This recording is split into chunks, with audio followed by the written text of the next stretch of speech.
Merry Christmas, happy holidays, and welcome in to the NFL on Fox podcast presented by Verizon. I'm Dave Helman, and can someone get Jason Sanders some milk and cookies? He plays the role of Santa Claus on this Week 16 Sunday, delivering the best present of all, a playoff berth to the Miami Dolphins with a walk-off field goal. The Miami Dolphins lead the storylines coming out of Week 16, at least Sunday of Week 16. It's a busy weekend after all. The Dolphins beat the Dallas Cowboys by a score of 22-20, thanks to Jason Sanders. You know what? Scratch the milk and cookies. Y'all are professional football players and coaches. I know what you make. Get Jason Sanders a better present than that. Get him something dope as he hits 5 field goals on 5 attempts. The Dolphins kicker goes good from 57, 52, and 54 in the first half to keep the Dolphins going. And then after a very impressive drive from Tua Tagovailoa and the Dolphins offense to grind it out and get into easy field goal range, a 29-yarder as time expires to not just win the game, not just get the Dolphins their best win of the season so far, but officially clinch a playoff berth, a big, big Christmas Eve for the Dolphins on a variety of levels. And let's bring in our guys who called it. Kevin Burkhardt and Greg Olsen were in Miami as the Dolphins punched their postseason ticket in style. Guys, it feels so fitting. The Dolphins, they get the walk-off. They get their best win of the season. They clinch the playoffs. Just with the playoffs right around the corner, what do you think it can do for their confidence to have a performance like this, rolling into the postseason? I think it's huge the way it happened because it was kind of a grinded-out game in some ways. And after Dallas put together that epic drive to go ahead, I think that deflates a lot of teams. But they were calm. They went right down the field. They took it down, and Jason Sanders had an unbelievable day. I think it's a, coach defining for his 10-year win from Mike McDaniel. Absolutely. And now I think the conversation is Miami, are they in the conversation to be the team to beat coming out of the AFC come playoff time? For sure. I mean, they are that good. This defense under Vic Fangio just continues to get better in spite of all the moving parts with injuries. And Mike McDaniel, just the ability to continue to get the ball to his playmakers, get the ball to Tyreek Hill and Waddle. And, man, I'll tell you, it's a tough team to stop. They're balanced on both sides of the ball. And got to feel good for Mike McDaniel, now only in his second year, back-to-back playoff appearances. And now they play Baltimore next week for possibly the number 1 seed. So that's a lot of good things for Miami now, Dave, after that win. On the Cowboys side of this, y'all were there in Buffalo. It was a heck of a lot better than it looked a week ago, but still just a few too many miscues. What do the Cowboys need to do to turn these road moments into wins? Well, we thought, we talked during the commercial. We thought they did it. You called on the air for Dak to have his defining moment. He did. It was an epic drive, a 17-blade drive. They took the lead with, 3.5 minutes to go. Did everything you had to do, and it felt like the drive that's going to kind of get Dallas into a deep run in the playoffs, and maybe they still have it. But to lose after that is just gut-wrenching. Yeah, that's why I think a lot today. Last week, there was a story coming out. Dallas fell flat. Yep. Right? They went up to Buffalo. They got flat-out beat. Fine. Today, they weren't great, but I think they made the plays. You mentioned the big drive there in the fourth quarter to take the lead, but you just have to give credit to Miami. 3.5 minutes, you get the ball. Dallas had all 3 timeouts plus the 2-minute warning, and you kick a walk-off game-ending field goal. You don't even give Dallas a chance to get the ball back. That is hard to do in this league, burn off that much clock on both sides of the 2-minute, and not even really give Dak Prescott another shot to take the field. Yeah, tough one to swallow day for them, no doubt. Hey, we got y'all a walk-off, though, just in time for Christmas. Wonderful present for y'all. I hope you have safe travels. Catch y'all soon. Happy holidays, brother. See you soon. Man. Appreciate it. For the briefest of moments in the fourth quarter, it looked like it was going to be a good call on my part to wear this awful, tacky Cowboys Christmas sweater that I have on the set right now. Alas, it was not meant to be, but so close. You tell the Cowboys ahead of time that the Miami Dolphins are going to score 1 touchdown in this game. You're taking that 100 times out of 100. Jason Sanders providing the difference with the field goals, because you'll take 1 touchdown. Tua Tagovailoa finding Raheem Mostert in the passing game is the only time the Dolphins found the end zone all day. But thanks to the clutch of their kicker, they did manage to score on 6 of 9 possessions. Efficiency wins out in the end in this case. Greg Olsen mentioned it. The Dolphins defense also came to play, absolutely smothered the Cowboys in the crucial middle of this game. It looked like it was going to be a track meet to start. The Cowboys go 75 yards on each of their first two possessions.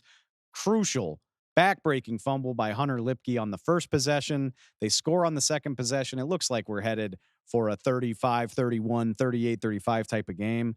And then the Cowboys offense went almost two full quarters without so much as a first down. They battened it down. Then the Cowboys sprung to life at the end of the game, but by that point, you're playing to take the lead in the final 5 minutes. It's too little, too late to mount the type of offense we're used to seeing from the Cowboys. It was a step in the right direction from Buffalo. This is what you wanted to see from Dak and the Cowboys when they went up to face the Bills. Dak Prescott was incredible. Not enough to salvage any type of MVP candidacy, I don't think, especially in the loss. You lose back-to-back games to AFC rivals. The Cowboys fall to 10-5. They look like they're on the outside looking in as far as winning the NFC East and certainly for contending for the bye week in the NFC. But Prescott posts a passer rating of 108, throws for 250, and 2 huge touchdowns despite Tyron Smith on the left side of the offensive line didn't play today. He did all of that despite getting sacked 4 times, hit 12 times on the day. As KB mentioned when we talked to him, 17 play, 69-yard drive in the fourth quarter. Almost legendary stuff. I don't know how well it's going to be remembered in light of the loss, but the throw to Brandon Cooks, the catch by Brandon Cooks to take the lead 20-19, absolutely incredible day. But they just couldn't quite complement each other the way that you need to win road games. Lipke fumbles at the goal line that keeps the defense from playing with an early lead. Then, as the defense is getting its thing together, the offense completely stalls out. It felt like the Cowboys went an hour of real time without a first down there from the midpoint of the second quarter to the midpoint of the third. And then when the offense rediscovers its mojo, they take the lead 20-19. It's just one stop too many to expect the Cowboys to get there at the end. And credit to the Dolphins for a big boy drive. Tua Tagovailoa, 4 of 5 for 31 yards on the game-deciding play. Dolphins only ran the ball for 20 yards on this possession, but one of them was such a big boy run, going 6 yards on a crucial 3rd and 2. If you don't get it, you're kicking the field goal early and hanging on, hoping you can stop Dak Prescott one last time. Instead, they pick up the 3rd and 2. That allows them to kneel the ball out in the game on their terms. I know the Dolphins are downplaying this whole thing. Mike McDaniel, the head coach, doesn't want to talk about how they can't beat good teams. They're not listening to the outside noise. I choose not to believe it. I think it matters a whole hell of a lot to this Dolphins organization to not just get a playoff berth, to not just win this game, but to beat a team that will be in the playoffs, to prove to themselves we can beat a team that's got 10+ wins. Yes, you can. You clearly did it, and you did it by performing in the clutch in the fourth quarter. And, oh, by the way, the Dolphins are now back in the race for the number 1 overall seed. We'll see what the Ravens do on Christmas night against San Francisco, but it's not a stretch to think that those two teams have the same record heading into week 17 when, guess what? They play. I'll say it for the millionth time. Somebody give the schedule makers in the NFL a raise this year for setting up all of these huge, crucial games right in the stretch run, right when it matters most. Dolphins are right there in the mix with the Ravens, depending on what happens there. As for the Cowboys, I kind of touched on it. It's a heartbreaker just because you find a way to lose at the end, but it's so much more forgivable, in my opinion, than the no-show in Buffalo. It does highlight the inability to play cleanly on the road. Penalties at the wrong time, red zone turnovers, long stretches without offensive success. And because of it, if it's a one-off, you say, hey, we almost won on the road against a 10-11 win team.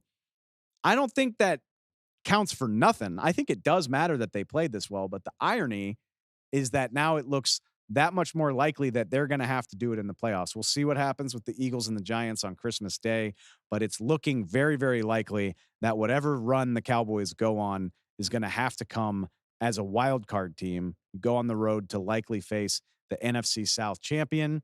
Not to say that it can't be done, but they're going to have to find a way to do what they haven't been able to do all season in order in the playoffs. It sounds like a tall task, but maybe I'm just a glass half full kind of guy. It's easier to imagine they can do it having played this way than what we've seen in games against Buffalo and even going all the way back to San Francisco. I don't think any Cowboy fans want to hear that right now, but it feels a lot less bleak at this time this week than it did just a week ago coming off that Bills loss. Enough about them. The story of the week, clearly, it's the Miami Dolphins finding a way to win a huge game against a playoff team. They do it in style. They punch their ticket to the postseason. Division title right there in front of them. Maybe even potentially the number 1 seed. Big, big week down in Miami. Second item on our Sunday Six actually happened on Saturday. It's just that time of year, wall-to-wall football over the weekend before the holiday festivities really kicked into overdrive. The Buffalo Bills escaped L.A. with a 24-22 win over the L.A. Chargers. And it's not quite as fun as if they had beaten L.A. down. Don't get me wrong. I don't think anybody in the Bills Mafia expected it to be that difficult. But they do get the field goal inside the last 30 seconds of the game. And the Buffalo Bills, however they do it, they have won 3 straight games. They have won 3 out of their last 4. Most importantly, their path to the playoffs has become as straightforward as it gets. Just win, baby. Not needing to look at anybody else's results. You're not dependent on anyone. Cincinnati Bengals lost to the Pittsburgh Steelers earlier on Saturday. That opens the door for the Buffalo Bills. They are officially the 6th seed in the AFC with a 9-6 record. If they win their last 2 games, they're in. And honestly, the division title's not out of play either. The AFC East division still up for grabs. They play Miami at the end of the year.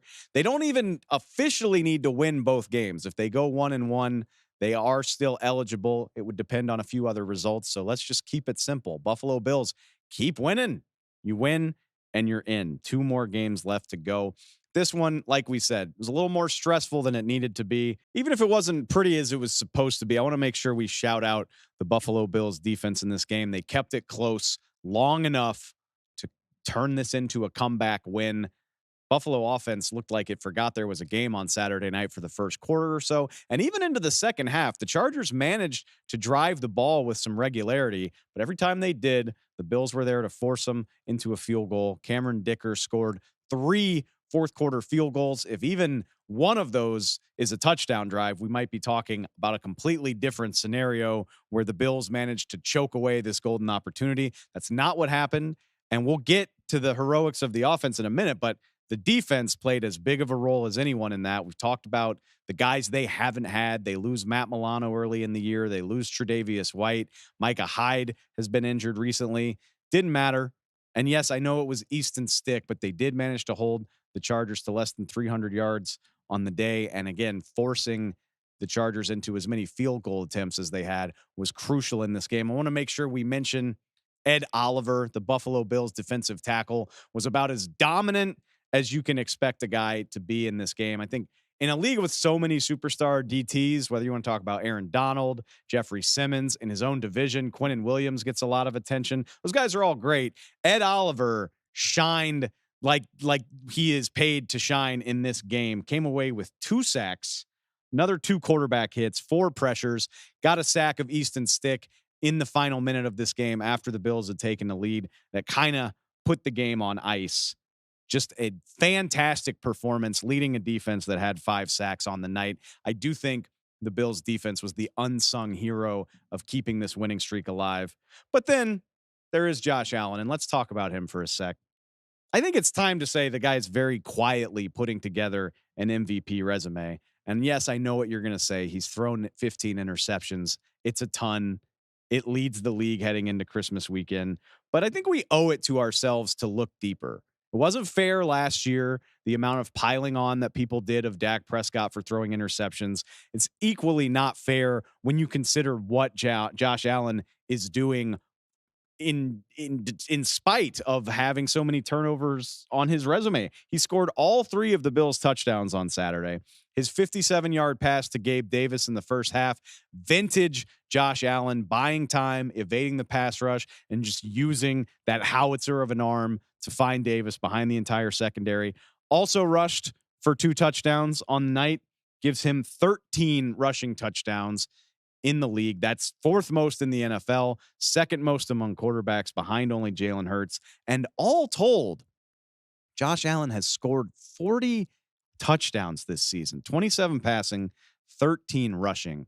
I'm not sure we're giving enough credit of how high of a number that is. That is an absurd 7 more touchdowns on the year than Hurts, who is second with 33. So Jalen Hurts doesn't play till Christmas Day. We'll see what he does against the New York Giants, but I feel comfortable saying he's not going to have 7 total touchdowns and catch Josh Allen this week. So we will go into the final 2 weeks of the year, I assume, with Josh Allen leading the league in touchdowns by a pretty comfortable margin. Yes, he has thrown more interceptions than you'd prefer, but that is a cost that is worth paying if you are capable of 40 touchdowns in a season with presumably more to come.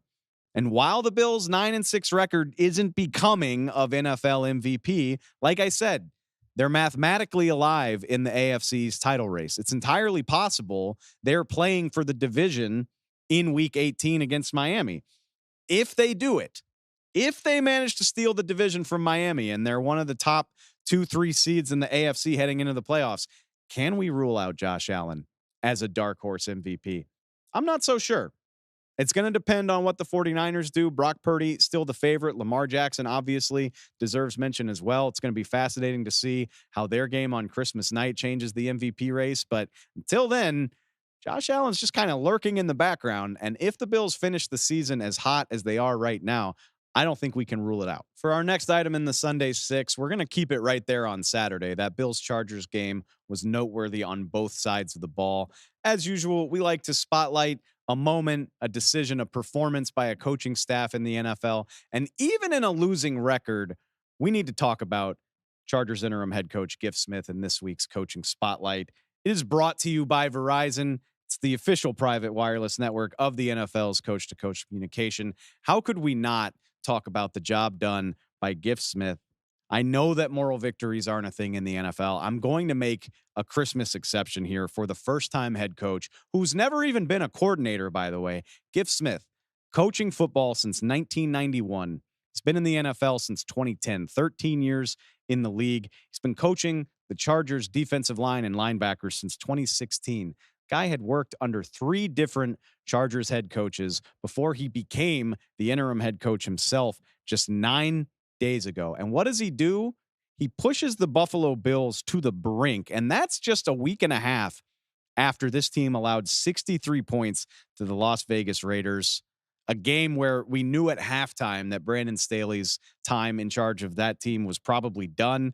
They rebound the next week. They were 2-touchdown underdogs at home. They hold the Bills to 335 yards, 24 points. They led the game for most of the fourth quarter. Remember, settled for too many field goals, unfortunately, but they led the game right up until the final 30 seconds. Tyler Bass's go-ahead field goal puts the Bills on top, and it stays that way. On paper, maybe it's not all that impressive. Chargers had just 273 total yards of offense, too many field goals. I get it. And yet, 22 points is actually the Chargers' highest output in 6 weeks. All the way back to that 41-38 loss to Detroit 6 weeks ago, this team had been struggling to score points, whether they're losing in Green Bay, whether they're winning games 6-0 in ugly, ugly fashion against New England. It hasn't been pretty. This is the best that they've played. And to do it against a red-hot Bills team with a phenomenal quarterback in Josh Allen, I get that they lost. I still think it's really impressive. And it's a forgettable moment in a forgettable Chargers season. This will go down as a disappointment for them. They're mathematically eliminated.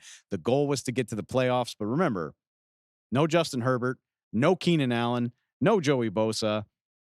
I just think with all of that working against them, to hold on until the final seconds against the Bills, thought it was really impressive. And I think it's important to that organization that the team showed some fight, that they showed some pride. I get it. It is a moral victory, and it's a bummer that you're hanging your hat on that this holiday season if you're a Chargers fan, but it's a hell of a lot better than the alternative, which is just withering away over these final 3 weeks. Giff Smith deserves credit for that because we saw what this team looked like last time out. 63 freaking points. It could have been really ugly here on Saturday night, and it was not. And that is a testament to a job well done from the interim head coach, Giff Smith. Let's keep the Sunday 6 rolling with what I think is the coolest news in Week 16 to this point. That would be the Detroit Lions, not just clinching a playoff berth, not just getting to the postseason, but winning their division. We absolutely have to make a big deal out of this. No matter what happens next, no matter where the Detroit Lions go from here, they win the NFC North, which is actually the first time they've ever done it. We've talked a lot about it's been 30 years since they've won their division. 1993 was the last time. What gets lost in the shuffle there is that was the NFC Central that they won all those years ago. The Detroit Lions, until Sunday, had never won the NFC North since realignment 2002 when we switched to the current format.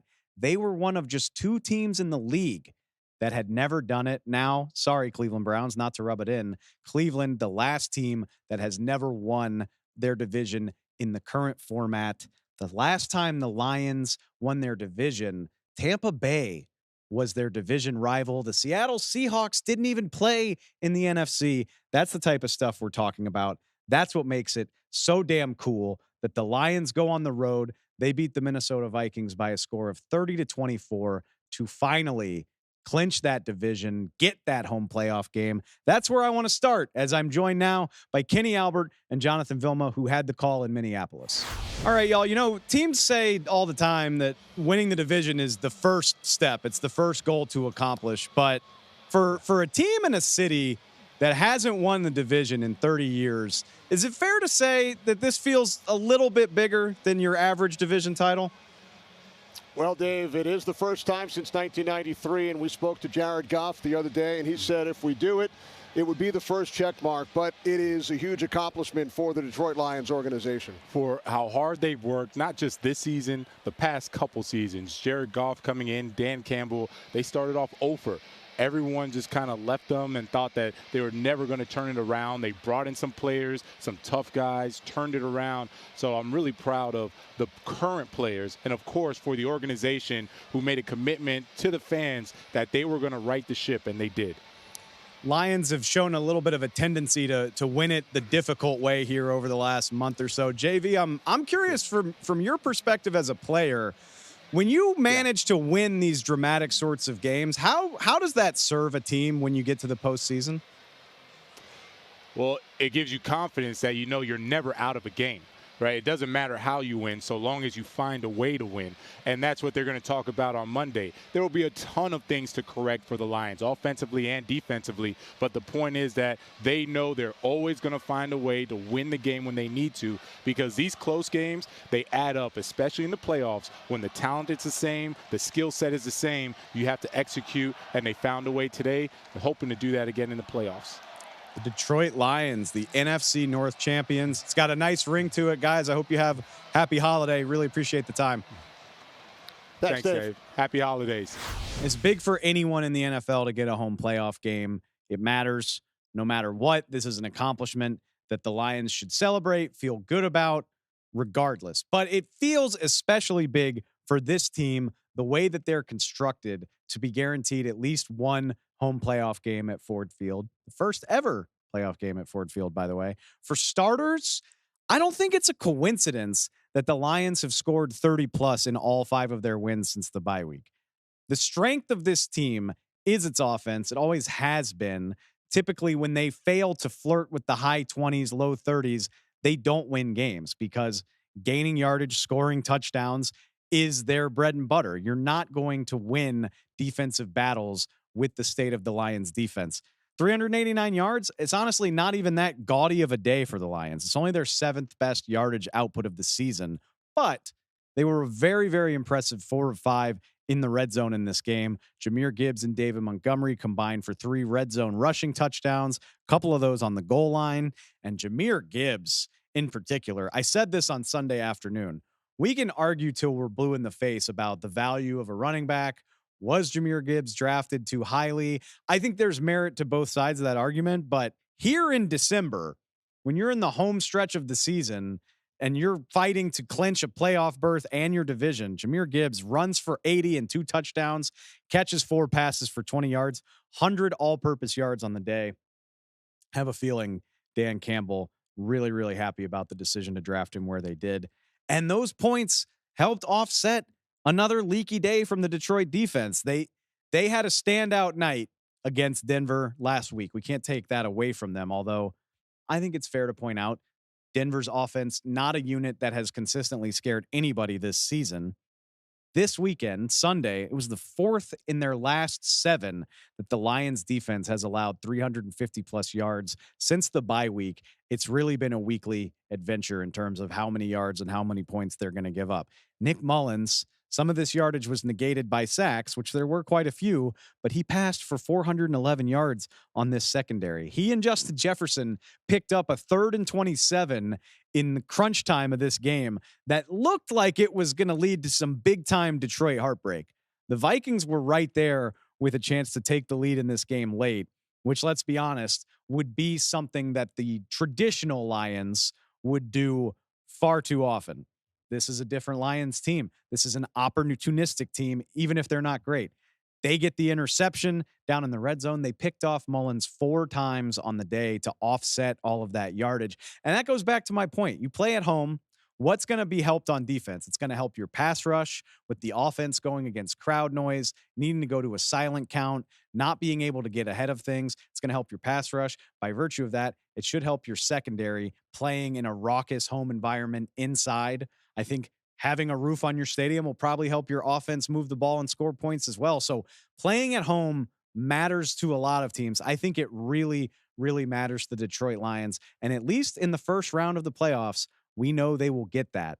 They lock up the NFC North for the first time in team history. Coolest story of Week 16 heading into Christmas Day. I want to continue the Sunday 6 by just taking a look at, for lack of a better word, the smorgasbord of playoff madness that happened on Christmas Eve. Whole bunch of games that didn't lock up playoff spots, didn't necessarily eliminate anybody, but definitely served to muddy the picture, as it were, looking at the playoffs heading into Week 17 as we sit here on Christmas Day. So there's a lot to get to. We're just going to go through a list of important games and break down what it means, where it's going. We're going to start that in Atlanta, where the Falcons re-announced themselves as a viable team. They beat down the Indianapolis Colts 29-10, looking like a much better team than even just a week ago. They lose to Carolina in that nasty, rainy game. They switch quarterbacks, Taylor Heineke coming in. The irony, of course, is that even in a lopsided loss,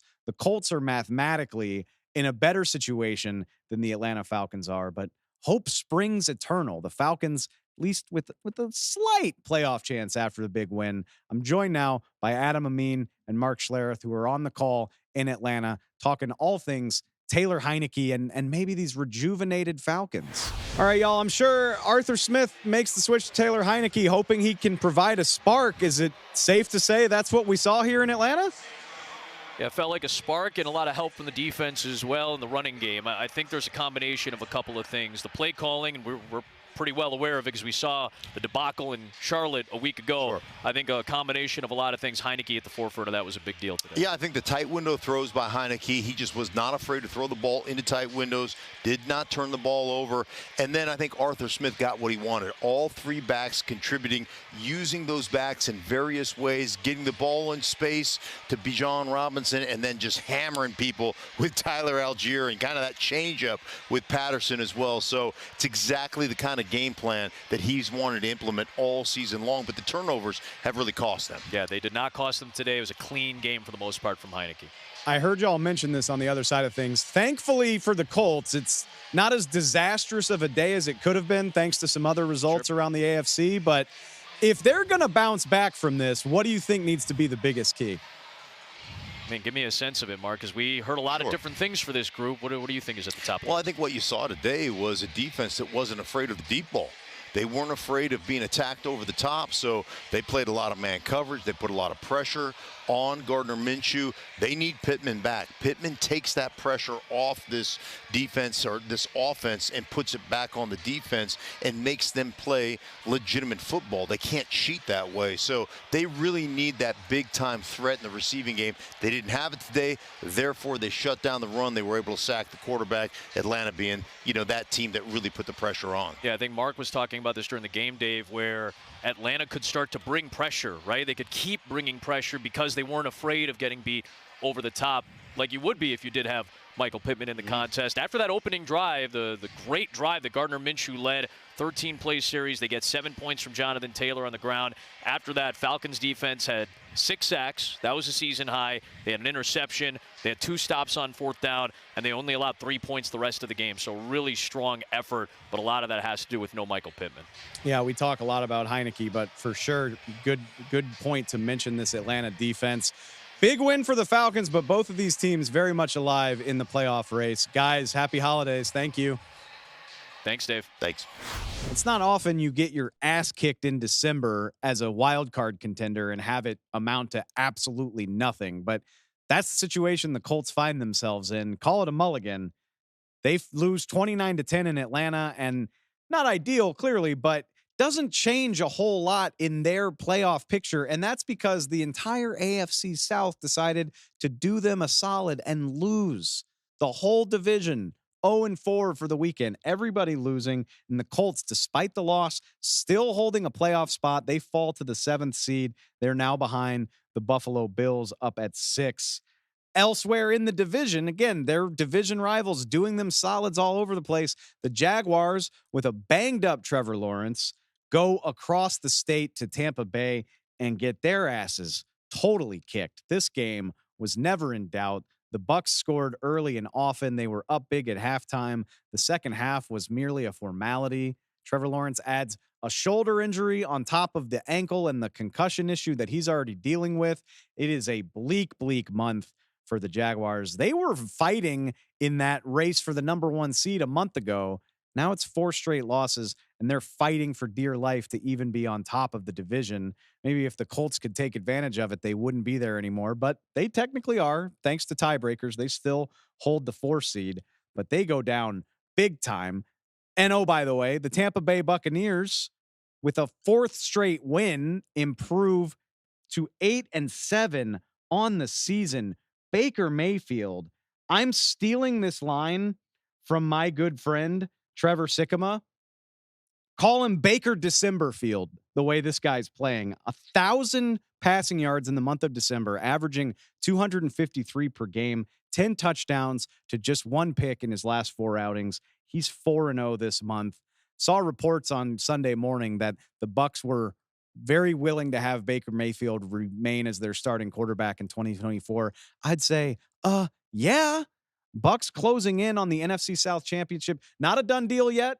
Atlanta re-entering the fray on Sunday with that win against Indy. There's still work to do. They play the Saints next week, though, and they are red hot with a chance to host a playoff game. Bucs taking down the Jags in big-time fashion. And, of course, rounding out this AFC South fail fest, the Houston Texans will be nice to them and point out that C.J. Stroud didn't play this game. Case Keenum getting another start, but just a rough performance from the Texans, particularly offensively. The Browns go down to Texas and whoop up on them 36-22. It was a lot more lopsided than that score makes it look. The Browns still not officially clinched, but 10 wins on the season. They will be watching that Baltimore game like a hawk to see if the 49ers can let them back in to the AFC North race. And can we just take a moment to shout out the performances of Week 16 so far?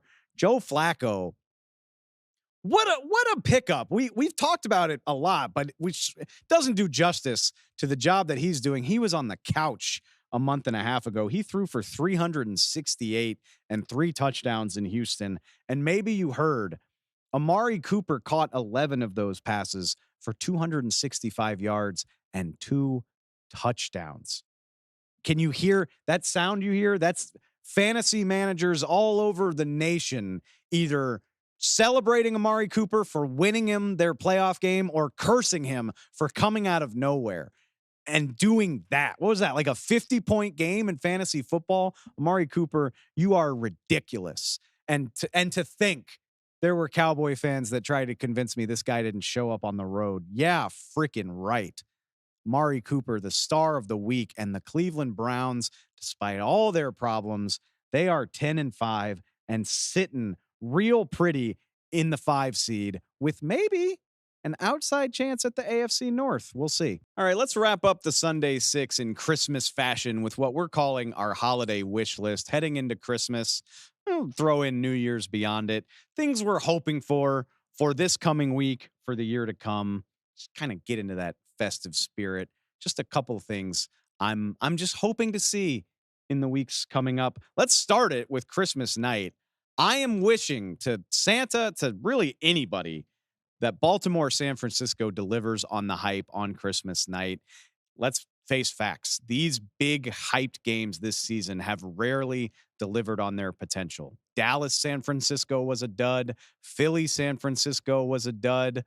Dallas Buffalo was a dud the other day. Even the Eagles Chiefs game, although it was close, it was a rainy, sloppy mess. It was not what we look forward to when we turn on the TV. I hope that changes on Christmas night. The Niners are a 5-6 point favorite at home. The top 2 seeds from each conference.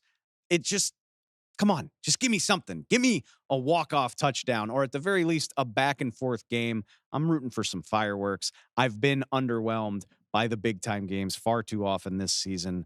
All I want for Christmas is for this to be fun. I'm holding out hope they can help me out here. Elsewhere, mentioned it earlier in the show, Santa, let the AFC East be on the line when Buffalo plays Miami in week 18. I don't care how we get there. I just want that to be at stake. I want the Bills to have come from behind, and it's nothing personal against you Dolphins. I just like having stakes. I want to sit down on the final day of the season and say, whoever wins this gets the home playoff game. Whoever loses, maybe the Bills are out entirely, or at the very least, they've got to go on the road and run that gauntlet in the AFC. It's just fun. It's fun to have division titles come down to the wire. I don't think it's going to happen in very many divisions this year. This could be one. And man, what an epic game if it's Josh Allen against Tua and Tyreek with the AFC East on the line, the Bills fighting to keep their streak of division titles intact, Miami fighting for that home playoff game. Just sounds like a hell of a lot of fun. Got to wait at least a week, maybe 2, to see if we get it, but man, I can't wait. All right. Elsewhere, another literal Christmas wish.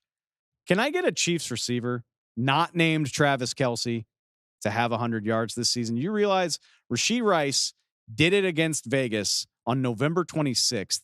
He is the only non-Kelce to post a 100 spot for the Kansas City Chiefs this entire season. Well, Chiefs are playing the return game against the Raiders on Christmas. Maybe this is the spot, whether it's Rice, whether it's literally anyone else. How much better would you feel about the Chiefs' odds of making yet another deep run in the playoffs if somebody other than old number 87 can get open and catch the ball on a regular basis? I'd like to see it. I don't even have Rashee Rice in fantasy. This isn't even self-serving. I want to have faith in the Chiefs because it makes the AFC playoffs that much more interesting. Jumping way, way ahead, it won't be the holidays anymore, but look, I want the Detroit Lions to play the LA Rams in the NFC playoffs, and that feels cruel if you're a Lions fan. You get your first home playoff game in 30 years, and it's got to come against one of the best players in franchise history, the number 1 overall pick quarterback, Matthew Stafford, who you have so many fond memories of, who was never able to get the Lions over the hump. Doesn't feel fair that big moment for Detroit would come against Stafford in that situation with the Rams coming to town as a wild card team. But look, I'm sorry. Selfishly, the narratives are just too fun. The storylines are too cool. The Rams would be red hot in that scenario. Obviously, this would be one of the best Lions seasons ever, no matter how it finishes. If it winds up with them getting a home playoff game for the first time since the early 90s, what a way to bring it in than to have a chance to beat the guy that you could never quite get there, or who could never quite get you there, depending on how you want to look at it. I hope Lions fans think fondly of their memories with Matthew Stafford, but it'll be no love lost in that situation. And it'll just, I mean, it'll be the storyline of the first round of the playoffs if that comes to pass. I'm hoping for it. Speaking of which, had a couple of y'all write in to tell me what you're hoping for. Had a Commanders fan tell me he's wishing for a better football team. Think that, that's probably been a wish in Washington for about 35 years now. But hey, as bad as it might look here in 2023, new ownership is on hand. I have a feeling changes are coming the Commanders' way after this season. We'll see how it all plays out, but you just might get your wish in 2024. Also, shout out Sean, Bears fan, speaking for Bears fans everywhere, I'm sure, when he says all he wants is the #1 draft pick for the Chicago Bears. Hey, no matter how much better the Bears have looked over the second half of the season, I think you're going to get your wish. That move with the Carolina Panthers looking smarter and smarter. Hard to imagine that Carolina won't finish with the worst record in the league, and therefore the Chicago Bears will have the #1 overall pick. That feels almost like a certainty. So merry early Christmas to Sean and all Bears fans for that one. I'll wrap it up. I'm just hoping somebody somewhere in the NFC South finishes with a winning record. We know the Saints are back below 500. We'll keep an eye on everybody else. It looks like it's going to go to the finish, but it just doesn't sit well with me. Maybe it's because the Dallas Cowboys have a good chance of having to be the 5 seed and play the NFC South champion in the first round of the playoffs. Maybe this is self-serving, but can we at least get an NFC South champion that's sitting at 9-8 this year? Just doesn't sit well with me to have a losing team go into the playoffs. And selfishly, it would be that much more embarrassing if the team that I am forever tied to, the Dallas Cowboys, were to lose a playoff game to a losing team. No, thank you. Trying to avoid that fate in 2024. So Santa, whoever, if you can hear me, this is my wish list plea.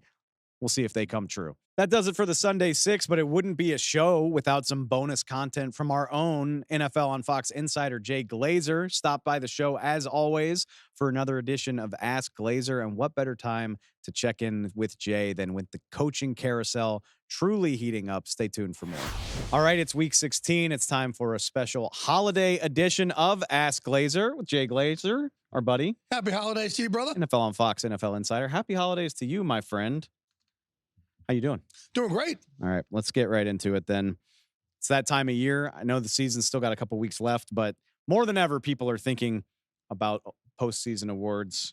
Bader wants to know, do you have a favorite or maybe a top 3 for NFL Coach of the Year? Oh, man. So a lot of times, I still think it should go like the teams with the top record. So like Kyle Shanahan this year, okay?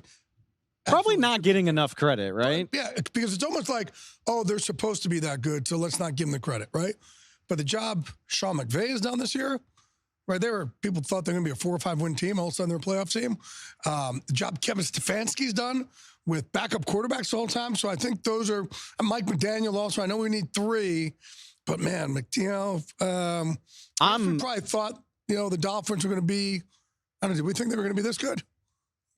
I thought playoff team. Yeah. I'm a sucker for what Shane Steichen has done. Shane's done a fantastic job, obviously, without Jonathan Taylor been banged up, losing his quarterback. Fantastic. But I still got to go, Cleveland right now, in a playoff seat, I think. 4 different quarterbacks, yeah. But also, like Sean McVay, that Rams team, you would not want to see them on your schedule right now going forward. If you're a team trying to vie for a playoff spot, it's the last team you want to see is the Rams. And you're right. It was clearly a team that was kind of left off to the side. I would say Kyle McVay and Kevin Stefanski right now. And it's an interesting conversation too. And you got to throw Dan Campbell in there, winning the NFC North. Finally win the division, yeah. Right, but they finished strong last year, so we had a lot of hopes for Detroit. So, I think I'll go with those 3. It is an interesting point of Kyle Shanahan has done a wonderful job just because the Niners were expected to be good. I think they've even exceeded those expectations. But remember, they came back with a quarterback also. We didn't know how healthy he was going to be. It's easy to forget. Question from Brett. He wants to know who will be the Patriots coach and quarterback in 2024. Just putting you on the spot. I don't know I don't know who it'll be, but I could say I don't think it'll be Belichick, and I don't think they have their quarterback of the future on the roster right now. So either one. So I don't think it's Mac Jones or Bailey Zappi. They have to go get themselves a quarterback. I think that the time is just, the circles run. Sometimes it's okay to just have a change in a place, right? So like Andy Reid with Philadelphia, it was just time for a change. And look, it worked out great. It ended up working out great for both sides, right? So sometimes it's just time for a change. And I just think that's probably the case here in New England. He has a defense playing great still. I just don't think the quarterback's on the roster. I know. The quarterback for the future. I know Brady's been gone for a long time, but it's still weird to think that both of those jobs could be different in 2024. Right. Question from Andrew. The Jets get a walk-off winner. Looked like they were going to blow it, then they get the win back. But we're still there. I mean, they're still mathematically eliminated. We're still, the ship has sailed on Aaron Rodgers, or not so much. Maybe. Yeah, I think so. I think that, look, and I know the owner had a say in it also, but I talked to people this week saying, hey, is there a chance he just takes like a ceremonial snap just to show everybody he's gotten back faster than anybody who's ever had his Achilles torn in surgery? And everybody I talked to said no. But listen, one thing I don't do is try and read any tea leaves with Aaron Rodgers, and you just never know. But it doesn't seem like right now. I will tell you this. He did run the scout team this past week. People I'm friends with inside the Jets said it was depressing because he was like carving up their defense. And they're like, oh, what could have been? What could have been? The fact that Aaron Rodgers is running a scout team is, I mean, that is a hell of a statement in its own right, even if he doesn't play. That's crazy to think about. And I can't imagine being a Jets official just watching that. Yeah, they say it's depressing to watch. I can imagine. All right, we'll wrap this up. You can take this any direction you want, but it is the holidays. Want to know which team needs Santa the most? That could be, like I said, I told Santa today when I saw him, listen, man, if I see you in my house, that's breaking and entering. I'm not giving you any cookies, okay? You have no business being in my bed. We're just collectively okay with that, right? I would go back and say the Jets again. I mean, man, right? Everything was if they need some holiday love, it's them. And because everything was finally, and then once Aaron got hurt, it's like, oh, they're cursed. It's just, they're cursed. And then it just went downhill from there. And it just, what could go wrong went wrong. So I think they need some holiday love more than anybody else. Yeah. Well, Rodgers is at least healthy enough to practice. That's a good sign for next year, right? But that's more depressing because you see how good he is in practice. I'm trying to spin it forward, though. No, but you ask who needs the love. They need some Santa. All right. Well, hopefully, Jets fans, you get some. Like who else would we say here? I would say, I think the Jets are a good answer. I think, going back to the Patriots, maybe find that quarterback with the top pick. Yeah, but no, I would think the Grinch would be there more than Santa. In terms of preseason expectations versus where we sit right now, I think Jets is a perfectly solid answer. Jay, hope you have a happy holiday, my man. I will see you soon. Thank you, man. Thanks for the time. Just like a Christmas present, let's put a bow on this bad boy. That wraps it up for Sunday in Week 16, but it's the gift that keeps giving. The NFL never takes a day off, not even Christmas Day. Got 3 big games coming your way on Christmas. We will be here on Tuesday to recap all of the action. The Chiefs have a chance to clinch a playoff berth. The Eagles now have a chance to take the inside track on the NFC East against the Giants. And of course, the big one, Ravens 49ers on Monday night. We will have Eric Williams on the show to recap everything that happens there. We'll get into the power rankings. You know the drill. There's no days off, not even Christmas here on the NFL on Fox podcast. We will have all of the goodness for you, whether you're traveling and need something to listen to, whether you're just catching up on things that you missed while you were with family. Hope you're having a wonderful holiday season. In the meantime, please go find us on Spotify, subscribe to the show on Apple Podcasts. We have a YouTube channel. Maybe you've heard me mention it. Go subscribe to that. Wherever you get your podcasts, wherever you find your NFL news, you can find us. Merry Christmas. Happy holidays. I will be talking to y'all very soon.